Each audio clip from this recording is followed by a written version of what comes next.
ईमानदारी पर देखिए, सारे दल अपने आप को ईमानदार बताते हैं, लेकिन आज नीतीश कुमार की ईमानदारी की चर्चा उन्हीं के नेता ने की है। अनुप्रिया जी, उनका कहना है नीतीश कुमार जी बड़े ईमानदार हैं, बहुत अच्छे से गठबंधन चला सकते हैं। तो मेरे दो सवाल है, अभी गठबंधन चला कौन रहा है, और अगर वो ठीक तरह से चला रहा है या नहीं चला रहा है तो वो ईमानदार नहीं है क्या? अनुप्रिया जी। मृदुल जी, आपने अपने ही सवाल में जवाब को आपने बता दिया। अगर इंडिया अलायंस आज के डेट में खड़ा है तो ये आपको पता है कि माननीय मुख्यमंत्री जी की दूरगामी सोच के कारण और उनके आह्वान पे तमाम राजनीतिक दल, क्योंकि इस अलायंस में क्षेत्रीय पार्टी भी है और केंद्रीय पार्टी भी है, सभी का समावेश होकर इंडिया अलायंस बना है। और अलायंस माननीय मुख्यमंत्री जी के आह्वान पे हो तो निश्चित तौर पे अब जो आपका सवाल था कि चला कौन रहा है, या इंडिया अलायंस के तमाम राजनीतिक दल चला रहे हैं। क्यों चला रहे हैं? क्योंकि 5 कोर कमेटियों की मेंबर्स की कमेटी बनी है और सभी कमेटी के अपने काम है जो वो काम कर रही है। लेकिन मैं आपको बधाई दूंगी मृदुल जी कि आपने अपने रिपोर्ट में जिस ऊर्जा के साथ में, जिस प्रखरता के साथ में सवाल पूछा, उसमें सवाल में मुझे लगता है कि कुछ सवाल ऐसे रह गए कि मुझे लगता है कि मुझे बतौर एक प्रवक्ता मुझे ऐड करने की जरूरत है। मुझे तो आप पूछेंगे भी, क्योंकि हम बीजेपी के प्रवक्ता भी हैं। आप केके जी के पास ही जाऊंगा मैं, ले आइए केके जी को, दोनों को ले आइए। अपमान हो रहा है, सनातन का अपमान हो रहा है और सहयोगी दल चुप बैठा है। सनातन का अपमान, आपको याद होगा कि बीजेपी की जो सत्ता में बैठी हुई यूपी में सरकार है जिसमें संजय निषाद है, जिन्होंने मर्यादा पुरुषोत्तम श्री राम के जन्म पे उनके पिता पे सवाल पूछ दिया और फलतः उनको क्या मिला? उनको मंत्रिमंडल में जगह मिली। यह था सम्मान, यह था सनातन को गाली देने का रिवॉर्ड। ठीक है। दूसरी बात, आपने कहा कि सीट शेयरिंग में मसला अभी भी फंसा है इंडिया अलायंस में। एनडीए का कोई भी राज्य मुझे बता दीजिए जहां इन्होंने डिक्लेयर कर दिया हो। मैं जवाब लूंगा, मैं जवाब ले लेता हूं केके शर्मा जी से। अनुप्रिया जी, आपने एक एक सवाल पूछा, मैं जवाब लूंगा, उसके बाद मैं आपसे सवाल करूंगा। केके जी, आपसे सीधा सवाल है उनका, वो भी पूछ रही है, आप भी बता दीजिए कहीं मसला फंसा हो आपका अगर, या सब कुछ ठीक चल रहा है हर प्रदेश में, बताइए दर्शकों को।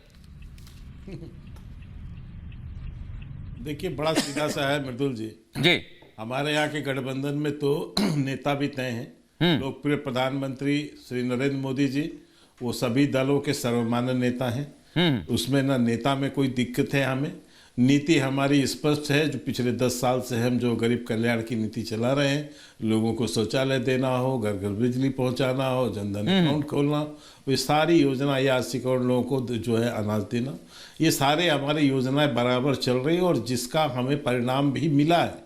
हम 2014 में भी जीते, 2019 में भी आकर जीते और पहले से ज्यादा सीटों के साथ जीते हैं। दूसरी बात, नीति भी देश के सामने एकदम स्पष्ट है और इसी का परिणाम है कि हमको परिणाम मिला है।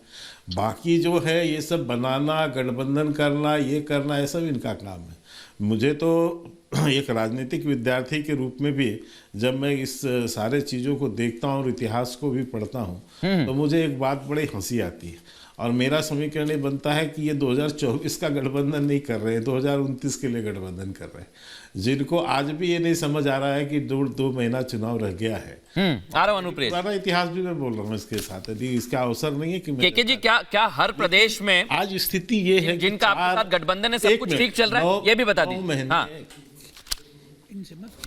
बिल्कुल सही है। हमारे यहाँ आज तक कोई एक बयान किसी का आया हो तो आप बता दीजिए। लेकिन मैं दूसरी बात कह रहा हूँ, 9 महीने से लगातार 4 बैठकें इनकी हुई।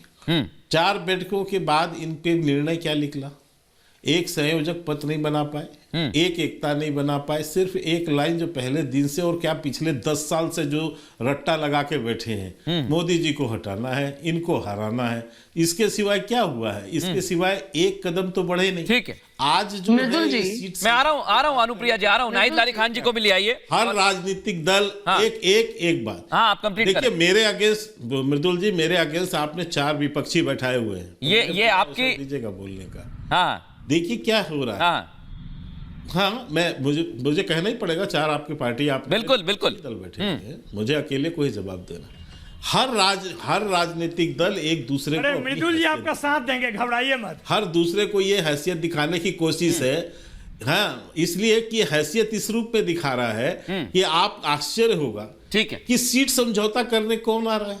ठीक है, तेजस्वी यादव को फुर्सत नहीं। मैं इसी पर केके जी आपके पास आ रहा हूं, लेकिन प्रोफेसर नवल कांत जी ने कमेंट किया। 1 मिनट अनुप्रिया जी, इसके बाद नाहिद लारी खान जी, मैं आ रहा था। कैसे दिखाई जाए? 1 मिनट केके जी, आपने कहा कि विपक्ष इतना ज्यादा है, कर देता है, कहता है केके जी सुनिए तो, मैं कमेंट किया तो उसका जवाब दे दूं, उसके बाद मैं आपके पास ही आ रहा हूं। प्रोफेसर साहब, आपने कहा कि मैं केके जी का साथ दूंगा।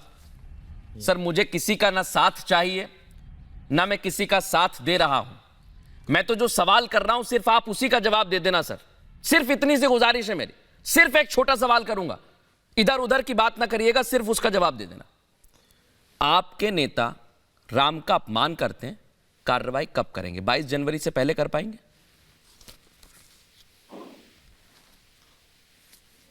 मृदुल जी, मुझे नहीं मालूम था कि आप इस कमेंट को इतना सीरियसली लीजिए। नहीं, मैं सीरियस नहीं ले रहा सर, मैं सीरियस नहीं लेता तो मैं तो सिर्फ सवाल कर रहा हूं। करते हैं कि आपने सुन लीजिए पहले। अरे सुन तो लीजिए पहले। मैं इतना घबराइए मत, मैं ऐसा कुछ बोलने वाला नहीं हूं। मैं सिर्फ सवाल जो आप पूछे उसका जवाब भी दूंगा।